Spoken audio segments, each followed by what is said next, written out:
In the early 80s, there was a television show that was so revolutionary, so groundbreaking, that it captivated audiences with its mix of secret government intrigue, sleek futuristic technology, a sexy heartthrob protagonist, and a cool beyond words car. The show we're looking at today had none of those things. Well, it had a car and a boy that transformed into a car. Hey guys, I have a fun show for you. Today we're looking at Turbo Teen, a 1984 cartoon that was a cash grab ripoff of the breakout hit Knight Rider. Now, Turbo Teen follows Brett Matthews, who has the ability to unintentionally blend humor and body horror and transform into the titular Turbo Teen, a car that's a mix of a Chevrolet Camaro and a Pontiac Trans Am. Much like Kit from Knight Rider. But unlike Kit from Knight Rider, who had abilities like lasers, radar, and eject buttons, well, Turbo Teen could do this. And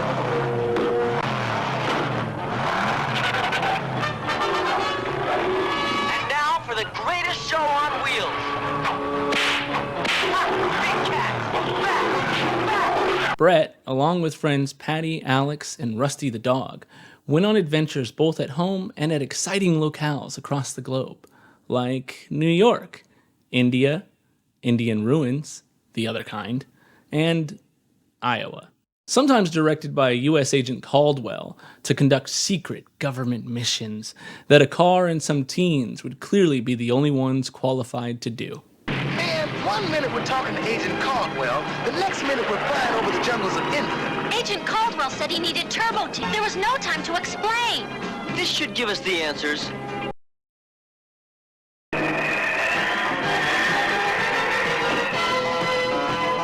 Everything's cool.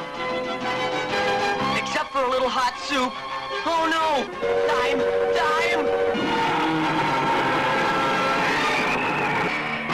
So I was never able to figure out Agent Caldwell's relationship to the kids or why he's even sending them on missions in the first place. There's only a few episodes available on the internet, and even in the first episode, you know what?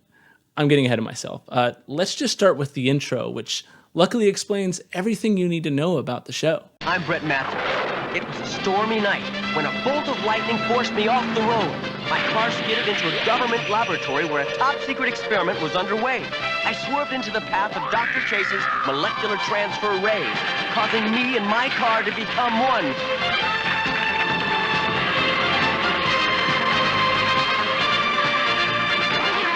The incredible Turbo Teen!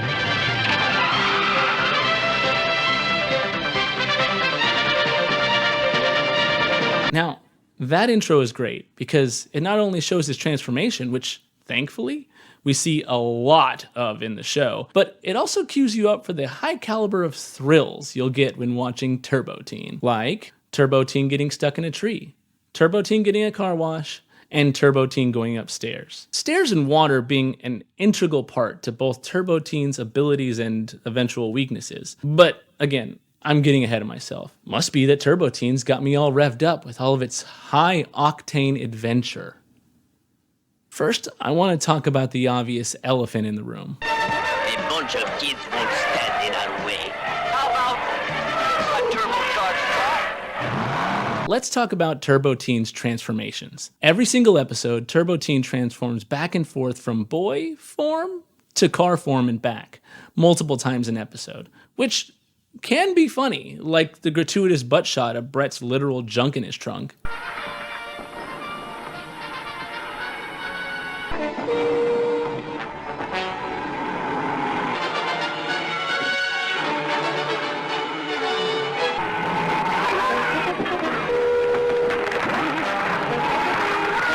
And it can be terrible, like pretty much the rest of it.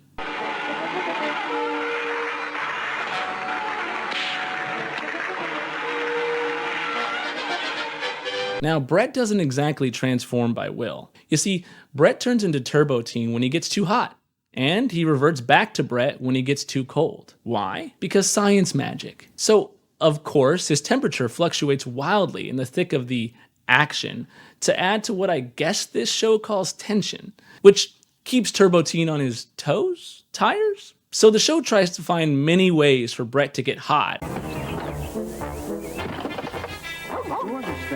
That's getting hot in here.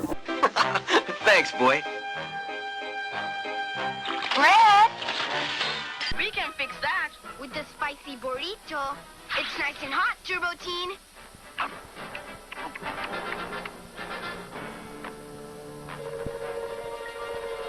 And sometimes it doesn't even try at all. We need the real Turbo Team before Dark Rider destroys us. And for ways Turbo Teen gets cold? Well, what's more ice cold than a pool or a chilly decorative fountain? Crashing into a random pool is a quick way for Turbo Teen to transform back into Brett. Okay, but how often do they find a random pool? How abundant can pools really be? Well, let's just say, in the world of Turbo Teen, pools and fountains flow like sweet wine.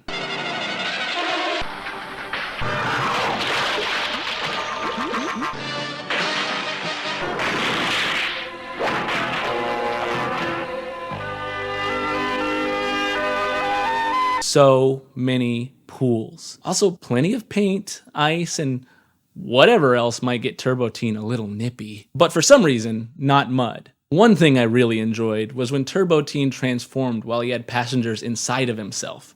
So after he transformed, people were left awkwardly sitting and dismounting Brett as he was on all fours. Okay, so I've told you how his transformation works, but now I've got to mention my weird way of experiencing Turbo Teen's transformation triggers for the first time, where it wasn't explained at all. Imagine watching this next clip not knowing how or why he transforms. In this episode, Brett is challenged to breakdance, because of course he is. And then this happens. Hey, Brett! Why don't you show Monique how you break dance? Not now, Patty. What's the matter? Afraid you'll fall on your face? Afraid, huh? Think cool, pal. I know.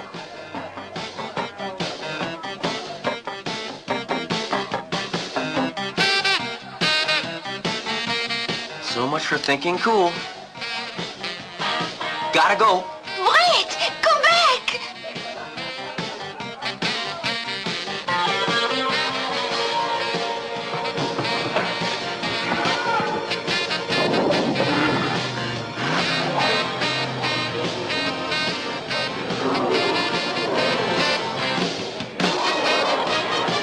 I had no idea what was going on at that point. And you know what? I still don't.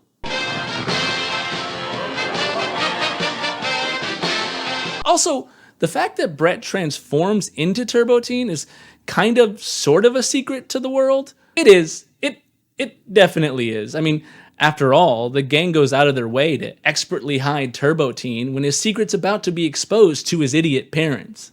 Brett's not here. He went to, get some ice. We forgot our toothbrushes. Good night, Mrs. Matthews. And remember to brush after every meal. Good old Alex. So it's definitely a secret. But at other times, Turbo Teen will even instigate children to squirt him with water guns so he can traumatize them forever with his awful transformation and get away from the Fast and the Furious family who are looking for him. Oh no, the Dragon's men! If they see me, we're through! Hey! That car squirted me! Ha ha! You're all wet! Well, that ought to do it.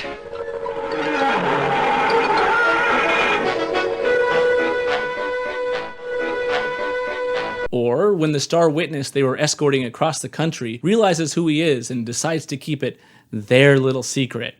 Turbo Teen! He's Brett! You're kidding. It's okay, Alex. Paula, this will have to be our little secret.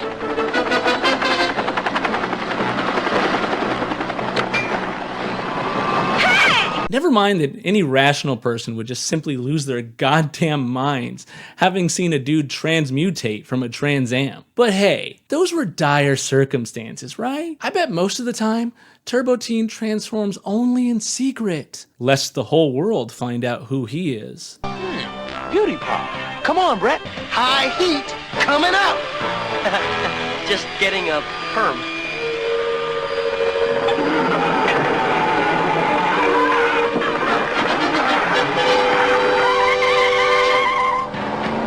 Yeah, I don't know how secret the whole thing is. So Turbo Teen does a lot of transforming, but what else can he do? Well, anything a car can do, of course, and a little bit more, but not much more. Turbo Teen's main go-to trick is his turbo boost. Basically, any problem he faces is answered with a little poot-poot of his jet exhaust, sending him zipping around everywhere. I mean, seriously. Turbo Teen is constantly jumping / flying around for like 90% of the show.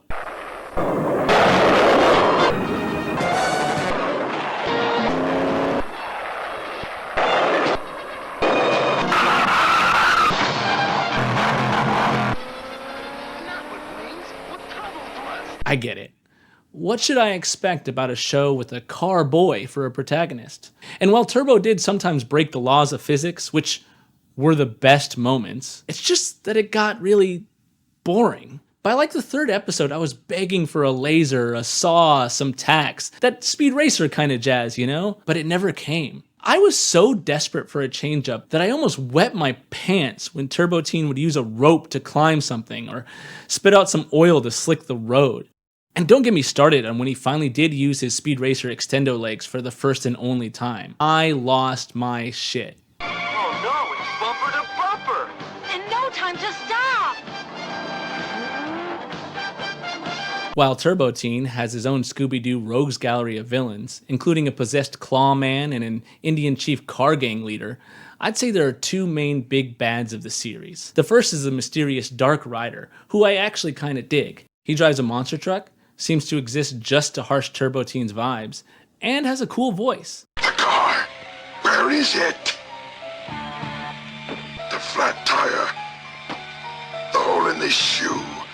Can the boy and the car be one? I swear there was no further evidence to draw that wild conclusion. Astonishingly correct, but wild conclusion. Quick aside, Turbo Teen's shoe has a nail in it because his tire had a nail, but he loses the shoe, so should he be missing a tire? Later he has all of his tires and shoes. Did he go to the tire shop to replace it? And if he did, when he changed back to Brett, did it become a shoe? Or did he get a new shoe that turned into a tire?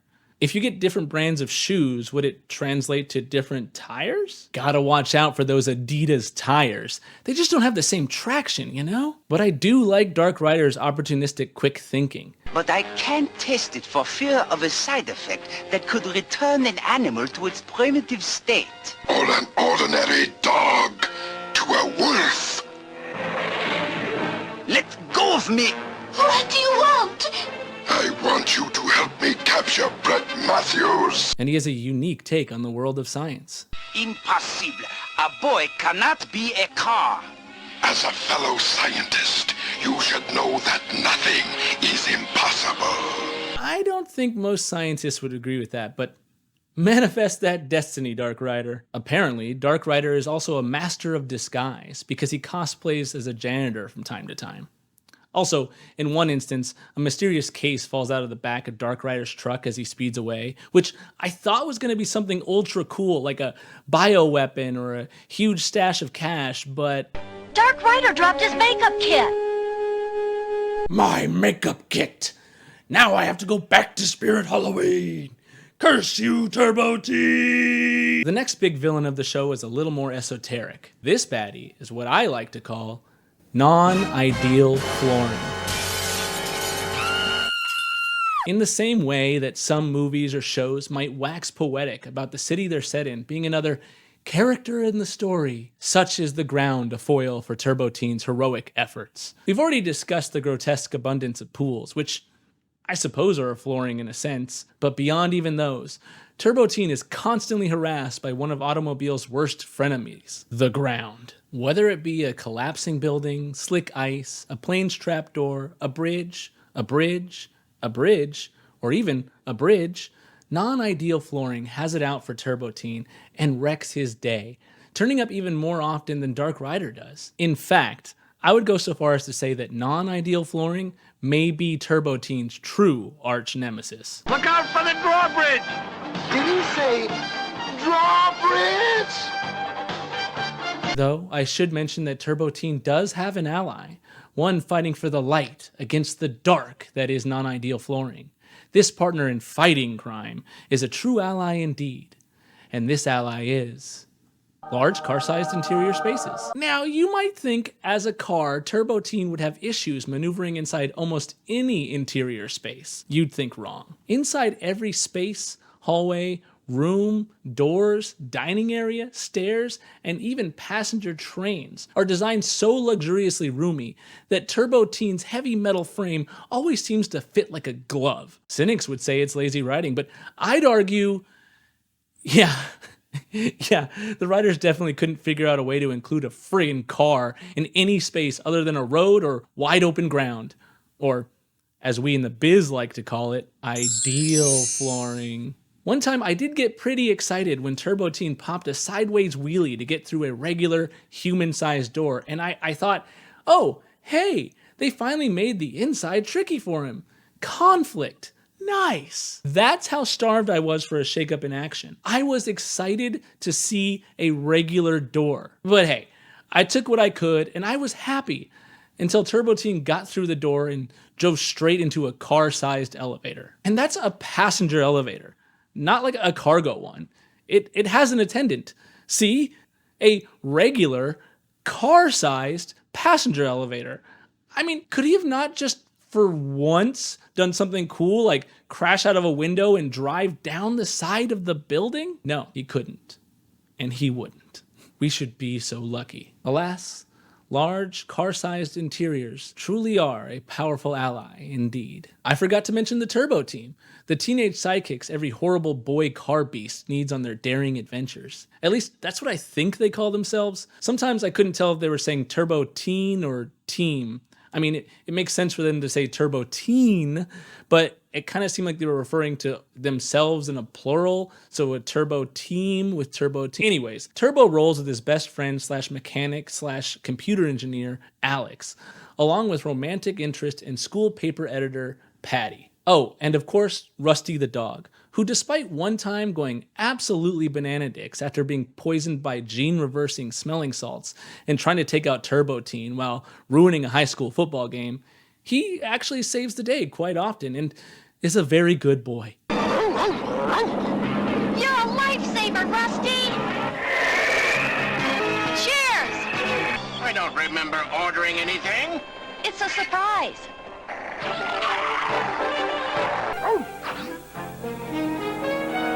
Rusty's found the evidence to clear Turbo Teen. And one time, he wore an eye patch to disguise himself as a rough gang member. I liked that. Speaking of disguises, the Turbo Team give Dark Rider a run for his money when it comes to playing dress up. In fact, I'm pretty sure they pack a tiny little thrift store with them everywhere they go because they are always putting on disguises. I think maybe costuming might be one of Turbo Teen's hidden abilities. Jumping off of ramps and a vast collection of outfits. I do sometimes question their disguising prowess though, like the time they very inconspicuously hid under a table, moving it through a restaurant and outside while the entire place watched them do it. Alex is useful at times, like when he needs to give Turbo a tune-up or adjust his computer systems. Which, like the shoe tire situation, I'm left with more questions than answers. In one episode, Turbo gets amnesia and doesn't remember that he's an abomination to God Automoboy, so Alex needs to reset his onboard computer. One more wire ought to do it. Your computer memory is as good as new. I feel like my old self again, and I'm starting to remember. So does that mean that Turbo can update his RAM or get a new processor? And in turn, would that then make Brett smarter? I don't know. And if he does update his computer parts, are those still his human brain parts? Man, this is Ship of Theseus territory. See? This show is deep. Got you asking the big questions. And at other times, Alex is astonishingly useless. Alex, don't make a sound. You can count on me, TT. Oops. Patty is useful by proudly representing strong, independent women, as she delivers food, gets jealous of other women, does sexy dances, and makes weird expressions. What we need is a trap, something exotic, with a talent as bait. She's just the kind of classic female character that the woke mind virus is trying to eradicate. Such a shame. I mentioned that I like Dark Rider's voice. In fact, I think he's the same voice actor as the dude from Inspector Gadget, as well as a bunch of other things. But that's about the end of the decent voice acting. And I'm pretty sure they couldn't pay him for every appearance, because there are some episodes where he is dead silent the whole time. That's not to say I didn't enjoy the voice acting. Oh, it's terrible, but I loved it. There are so many characters that unintentionally steal the show. Not that there's much to steal, but I often got a giggle from some of the more silly voices. But Eddie Dirksen is right on time to ask his sugar babe to the dance. Hey, Eddie, Brett's coming. Why, there isn't a man alive who could get into this vault. With no driver! Look out! No driver! There's also a few decent little nuggets of dialogue here and there. One strange thing is how often Brett refers to himself as a boy. I told you, I'm a boy. Turbo Teen is a computerized car. Of course, when I call myself a big handsome boy with a cute little butt, it sounds totally normal and super masculine. But it feels weird the way that he says it. Seems like maybe a teenage kid wouldn't call themselves a boy, especially if they're out gallivanting the world as a hero boy-hickle. And it happens a few times. My front end is frozen. I'm changing to a boy.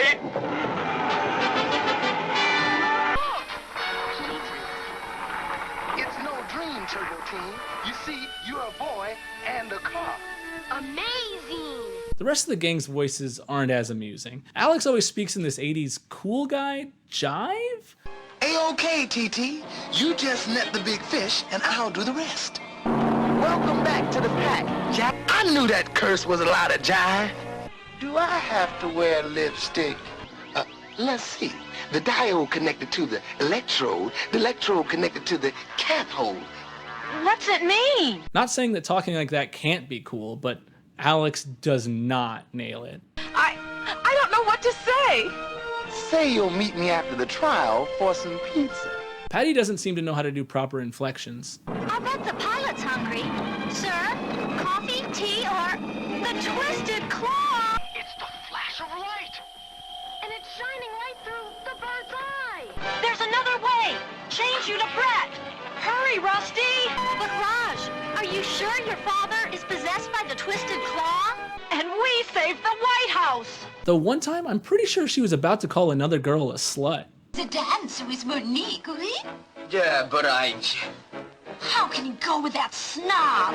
Nice save. Actually, there's one episode where the gang gets caught and jailed by a Russian invading army that uses video game controlled tanks to try to freeze the White House and perform a coup. Not pertinent info. I just thought you might want a taste of what a Turbo Teen plot has to offer. Anyway, they're thrown in jail and this guard orders them to mop the floor. You kids better get used to hard work. Now get mopping. Hey, that's hot water. Which is what you'll be in if you don't clean up. He sounds like a strict but caring stepfather. You'll be in a lot more hot water if you don't mop the floors and do the dishes like your mother asked you to yesterday. You kids need to learn the value of a hard day's work. Oh, and also I think Rusty is voiced by a human barking like a dog.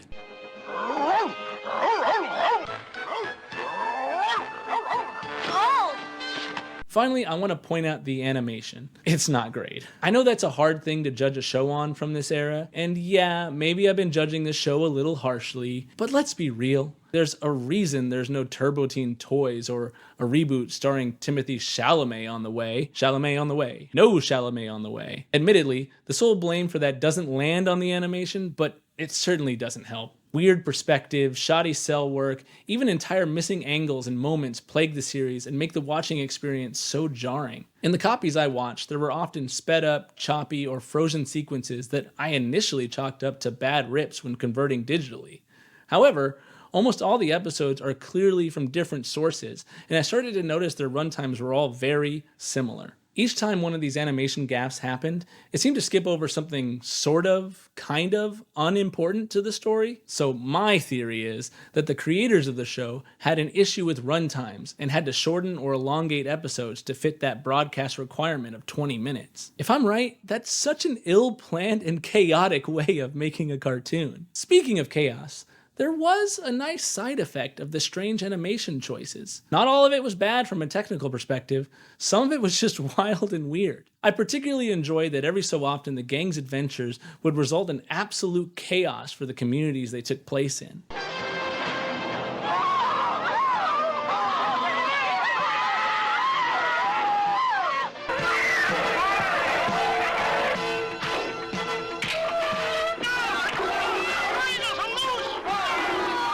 This would happen abruptly, and it was just as jarring as it seems. Though, as a whole, I do appreciate the awkwardness of this show, because it did give me some funny moments, like when the gang hugs each of Turbo Teen's doors to show affection. What about us? All three of you are the greatest. Okay, one last thing. Way back in the beginning of the video, I stopped myself from talking about the very first episode.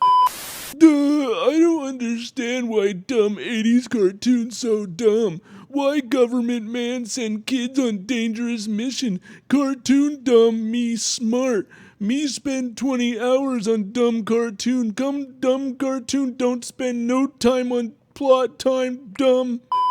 I was going to point out that Agent Caldwell, a government goon and friend of the gang, often sends the kids on dangerous adventures, and that not much more is clarified about him or his relation to our heroes. In fact, not much about the meta plot of the series is cleared up at all in the first episode. And that's fine, because that's not at all what I want to talk about right now. I believe there is only one version of the first episode that exists online, and it's the best version. While it certainly is the cleanest copy in terms of video and audio, hint, that's not why it's the best. It's the best copy because it is in German with English subtitles, and oh my god, it is such a treat. Luckily, I was unaware that this was the first episode, as it was the last one I watched, and I am so thankful for that. Not trying to be xenophobic or dunk on the Germans, but the German dialogue just fits this show so well. Komm bloß wieder, du Würstchendieb! So ein Mist, die Eiswürfel. Immer wenn Turbo-Teen kalt wird, verwandelt er sich zurück in Brad.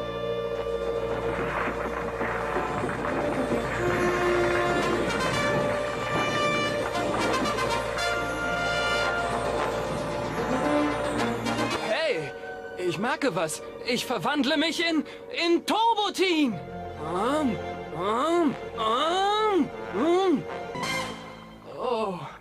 Oh, ist das kalt. Hallo, hier ist Turbo-Teen. Wir möchten dich zu einer Party einladen. Oh, jetzt geht es wieder. Ich verwandle mich in Turbo-Teen. Oh.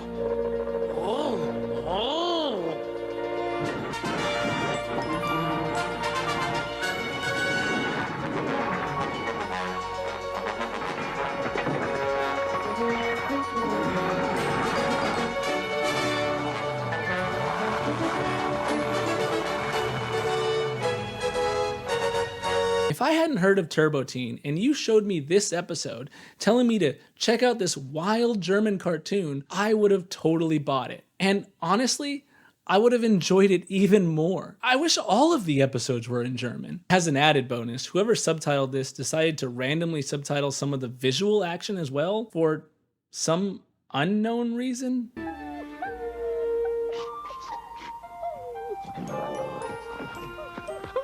So strange, so great. Mwah. I love it. Wunderbar. Well, that about wraps it up. It's summertime now, so I'm gonna go hop in my car and drive straight into one of the many pools littering the vast countryside. If you enjoyed yourself, or if you'd like me to review an entire episode of Turbo Teen, then please like, subscribe, and leave a comment about what you thought. Don't be a stranger. Be like Turbo Teen. Stay dry, and don't get too hot out there. See ya.